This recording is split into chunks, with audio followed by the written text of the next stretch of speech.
اور اسی لیے یہ لوگ چند پیسوں کے لیے اور ذرا سے اچھے مکان کے لیے اور ایک اچھی نوکری کے لیے اپنے ایمان کا سودا کرے دے رہے ہیں اور اپنا ٹھکانہ جہنم میں بنا رہے ہیں اور خود جہنم کا ایندھن بننے کو تیار ہیں۔ جمال الوجود بذكر الإله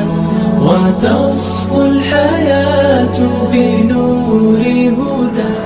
السلام علیکم ورحمۃ اللہ وبرکاتہ، نحمده ونصلی علی رسولہ الکریم، اما بعد فاعوذ باللہ من الشیطان الرجیم، بسم اللہ الرحمن الرحیم۔ یا ایہا الذین آمنوا قوا انفسکم واہلیکم نارا وقودها الناس والحجارہ، صدق اللہ العلی العظیم۔ قرآن پاک میں اللہ رب العالمین نے ارشاد فرمایا کہ اے ایمان والو، تم لوگ اپنے آپ کو اور اپنے گھر والوں کو جہنم کی آگ سے بچا لو، وہ جہنم کی آگ کہ جس کا ایندھن آدمی اور پتھر ہیں۔ آج امت مسلمہ میں کوئی ایک مسئلہ نہیں، کوئی ایک فتنہ نہیں جس سے امت مسلمہ اس سے دوچار ہے، بلکہ بہت سے مسائل ہیں، بہت سے بڑے بڑے فتنے ہیں جن کا مقابلہ آج امت مسلمہ کر رہی ہے اور اس سے دوچار ہے۔ انہی فتنوں میں سے جو سب سے بڑا فتنہ ہماری سوسائٹی، ہمارے معاشرے میں اور امت مسلمہ میں جس نے جنم لیا ہے وہ ارتداد ہے۔ ارتداد کہتے ہیں کہ دین کو چھوڑ دینا یا اس کے فرائض وغیرہ کو قبول نہ کرنا، اس کو ارتداد کہتے ہیں، یعنی دین سے بیزاری اختیار کر لینا، دین سے منہ موڑ لینا اور دوسرے دین کو اختیار کر لینا۔ تو ہمیں جاننا چاہیے کہ دین سے پھرنے کے بعد کسی انسان کا، کسی مسلمان کا جو ارتداد کا شکار ہو جاتا ہے اس کا کیا حال ہوتا ہے اور اس کے لیے کیا قرآن کہتا ہے، کیا حدیث کہتی ہے۔ تو جب ہم قرآن کی طرف نظر ڈالتے ہیں تو قرآن کہتا ہے ان اللہ لا یغفر ان یشرک بہ، کہ اللہ رب العالمین شرک کو کبھی بھی برداشت نہیں کرتے، اس کو کبھی بھی معاف نہیں کریں گے۔ اس کے علاوہ کہ جو گناہ ہیں اللہ تعالیٰ جس کو چاہیں معاف کر دیں، جس کو چاہیں اس کی پکڑ کر لیں۔ سب سے پہلے ہمیں اس چیز کو جان لینا چاہیے کہ اللہ رب العالمین ہماری یا کسی کی بھی عبادت کا، سجدے کا محتاج نہیں ہے۔ اگر ہم سب کے سب انسان جو زندہ ہیں آج دنیا میں اور جو اس سے پہلے اس دنیا سے جا چکے وہ سب لوگ اور جو آنے والے ہیں وہ سب انسان اور تمام جنات مل کر کے اللہ کے آگے سجدے میں پڑ جائیں، گر جائیں اور اللہ کی عبادت کرنے لگیں تو اس سے اللہ کی شان میں، اللہ کی عظمت میں ذرہ برابر بڑھوتری نہیں ہوگی، اضافہ نہیں ہوگا، زیادتی نہیں ہوگی۔ اور اسی طریقے سے سب کے سب انسان مل کر کے، آج کے اور گزرے ہوئے اور آنے والے انسان اور تمام جنات مل کر کے اللہ کی نافرمانی میں لگ جائیں تو اس سے اللہ کی شان میں، اللہ کی کبریائی میں، اللہ کی بڑائی میں، اللہ کی عظمت میں ذرہ برابر کمی اور کوتاہی نہیں ہوگی۔ اسی چیز کو قرآن پاک میں یوں کہا گیا یا ایھا الذین آمنوا من یرتد منکم عن دینہ فسوف یأتی اللہ بقوم یحبهم ویحبونہ الی آخر الآیہ۔ اللہ رب العالمین کا ارشاد ہے کہ اے ایمان والوں، تم اپنے ایمان کی حفاظت کرنا۔ اگر تم میں سے کوئی شخص ایمان سے پھر جاتا ہے، مرتد ہو جاتا ہے، اسلام کو چھوڑ دیتا ہے تو اللہ رب العالمین کو اس کا کوئی اثر نہیں ہوگا،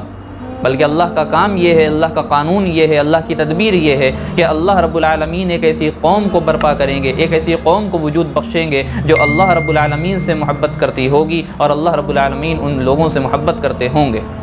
ذالک فضل اللہ یؤتیہ من یشاء، یہ ایمان اللہ کی طرف سے ایک عظیم فضل ہے، انعام ہے، کرم ہے، احسان ہے، جو اس کو اللہ تعالیٰ چاہتا ہے اس کو یہ انعام دے دیتا ہے، اس کو اس انعام سے نواز دیتا ہے۔ واللہ واسع علیم، اور اللہ تعالیٰ بہت وسعت والا ہے اور بہت جاننے والا ہے۔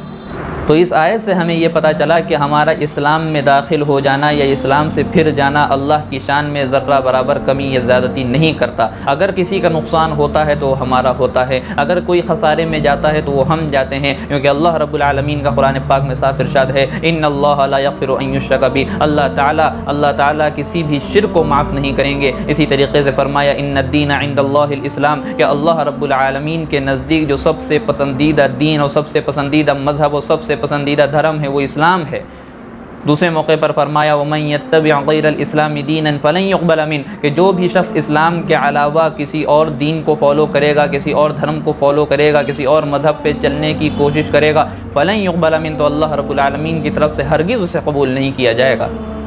تو ہم اس بات کو پہلے سمجھیں کہ اگر ہم خدا نخواستہ ہم دین سے پھر رہے ہیں، ہم دین کو چھوڑ رہے ہیں، ہم دین کو جو ہے اپنے پیٹھ پیچھے ڈال رہے ہیں، تو اس میں نقصان کس کا ہے؟ نقصان یقیناً ہمارا ہے، آخرت میں بھی نقصان ہے اور دنیا میں بھی نقصان ہے۔ لیکن یہ چیز آج کے لوگوں کو سمجھ میں نہیں آتی، آج جو ارتداد کا شکار ہو رہے ہیں ان لوگوں کی چیز دکھتی نہیں، کیونکہ شیطان ان کو چیز دکھاتا نہیں، شیطان ان کو اچھی اچھی چیزیں دکھاتا ہے۔ چند پیسوں کی وجہ سے آج لوگ ارتداد کا شکار ہو رہے ہیں اور مرتد ہو رہے ہیں اور دین کو چھوڑ رہے ہیں، اور ان میں سے اکثر جو ہیں وہ نوجوان لڑکیوں کا طبقہ ہے جو اسلام سے پھر رہا ہے اور منہ موڑ رہا ہے۔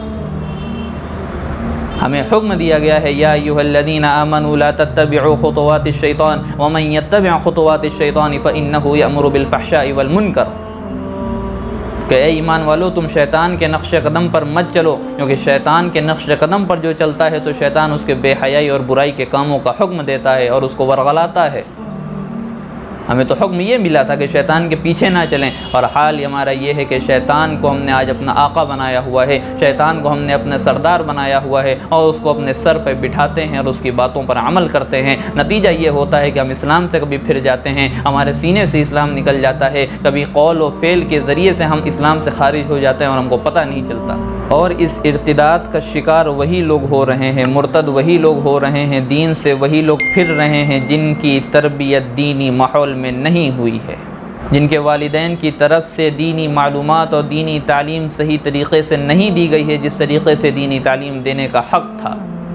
ان کے دل میں اللہ اس کے رسول کی محبت نہیں بٹھائی گئی ہے، ان کو قرآن کا ترجمہ نہیں پڑھایا گیا ہے، انہیں حدیث کا ترجمہ نہیں پڑھایا گیا ہے، انہیں واقعات نہیں بتائے گئے صحابہ کرام کے، انہیں واقعات نہیں بتائے گئے ہیں تابعین تبع تابعین اور ائمہ مجتہدین کے۔ اسی وجہ سے وہ لوگ دین کی اہمیت کو نہیں سمجھ رہے ہیں، ان کو نہیں بتایا گیا کہ اسلام ہم تک کے کس مصیبت سے کس مشقت سے ہم تک پہنچا ہے، اس وجہ سے وہ دین سے پھرے جا رہے ہیں اور اس کی اہمیت ان کے دل میں نہیں ہے۔ اور اسی لیے یہ لوگ چند پیسوں کے لیے اور ذرا سے اچھے مکان کے لیے اور ایک اچھی نوکری کے لیے اپنے ایمان کا سودا کرے دے رہے ہیں اور اپنا ٹھکانہ جہنم میں بنا رہے ہیں اور خود جہنم کا ایندھن بننے کو تیار ہیں۔ ہم نے جو ابھی آپ کے سامنے قرآن کریم کی آیت پڑھی یا ایھا الذین آمنوا قوا انفسکم واہلیکم نارا، کہ خود بھی بچو آگ سے اور اپنے گھر والوں کو بھی بچاؤ، تو ہمارے لیے ضروری ہے کہ ہم اپنے گھر میں سب سے پہلے دیکھیں کہ کچھ ایسا ماحول تو نہیں ہے، ان کی دینی تربیت کا خاص لحاظ رکھا جائے اپنے بچوں کا، اور اگر وہ بچے بڑے ہو گئے ہیں تو ان کو بھی دینی تعلیم سے جوڑنے کی فکر کی جائے اور خود بھی اس میں جڑا جائے، خود بھی تعلیم حاصل کی جائے، خود بھی علم کو سیکھا جائے، خود بھی واقعات کو سنا جائے، خود بھی حدیث کو سنا جائے، خود بھی قرآن کو سمجھنے کی کوشش کی جائے اور اس پر عمل کرنے کی کوشش کی جائے۔ تبھی اس آیت پر عمل ہو سکتا ہے کہ ہم خود بھی بچیں، اپنے گھر والوں کو بھی بچائیں، اور جب ہمارے گھر میں ماحول صحیح ہو جائے تو ہماری ذمہ داری ہے کہ اپنے خاندان میں دیکھیں، اپنے محلے میں دیکھیں، اپنے شہر میں دیکھیں، اپنے علاقے میں دیکھیں، اپنے ملک میں دیکھیں۔ اس طریقے سے ہماری جو ہے ذمہ داریاں پھیلتی جائیں گی، بڑھتی جائیں گی، لیکن سب سے پہلا درجہ جو ہے وہ یہ ہے کہ ہم اپنے اندر دیکھیں کہ ہمارے اندر تو یہ خرابی نہیں ہے، ہمارے اندر تو دین کی کمی نہیں ہے، ہمارے اندر تو ایمان کی کمزوری نہیں ہے، جس کی وجہ سے حالات آنے کی وجہ سے، شیطان کے ورغلانے کی وجہ سے کہیں ہم اپنے ایمان کا سودا تو نہیں کر دیں گے۔ ہم کو چاہیے کہ ان تمام چیزوں پر نظر رکھیں، اپنے اوپر بھی، اپنے گھر والوں پر بھی، اپنے ماتحتوں پر بھی، کیونکہ اللہ کے رسول کا ارشاد ہے کہ تم میں سے ہر ایک سے سوال کیا جائے گا، آدمی سے سوال کیا جائے گا، اس کے گھر والوں سے ریلیٹڈ، اس کے ماتحتی میں جو نوکر چا کر کام کر رہے ہیں اس کے بچوں کے بارے میں پوچھا جائے گا، اس کی اہلیہ کے بارے میں پوچھا جائے گا، ان کے والدین کے بارے میں پوچھا جائے گا۔ اسی طریقے سے عورت سے پوچھا جائے گا کہ اس نے اپنے شوہر کے مال کی عزت کی کس طریقے سے حفاظت کی، اپنے بچوں کی کس طریقے سے تربیت کی۔ اسی طریقے سے جو بھی جس چیز کا بھی ذمہ دار ہے اس سے قیامت کے دن پوچھا جائے گا اور اس سے سوال کیا جائے گا۔ تو ہمارے لیے ضروری ہے کہ ہم آخرت میں جواب دینے کے لیے تیار رہیں اور اچھے طریقے سے ذمہ داری کو ادا کریں۔ اللہ تعالیٰ سے دعا ہے کہ اللہ تعالیٰ ہم سب کے ایمان کی، جان کی، مال کی، عزت و آبرو کی حفاظت فرمائے اور ہم سب کے ٹوٹے پھوٹے اور چھوٹے موٹے اعمال کو قبول فرمائے۔ آمین۔ وآخر دعوانا ان الحمد للہ رب العالمین۔ ویڈیو اگر اچھی لگی ہو تو لائک کریں، شیئر کریں اور چینل کو سبسکرائب کرنا نہ بھولیں، اور ساتھ ہی ساتھ بیل آئیکن کو پریس کریں تاکہ نئی ویڈیو کی نوٹیفیکیشن آپ کو ملتی رہے۔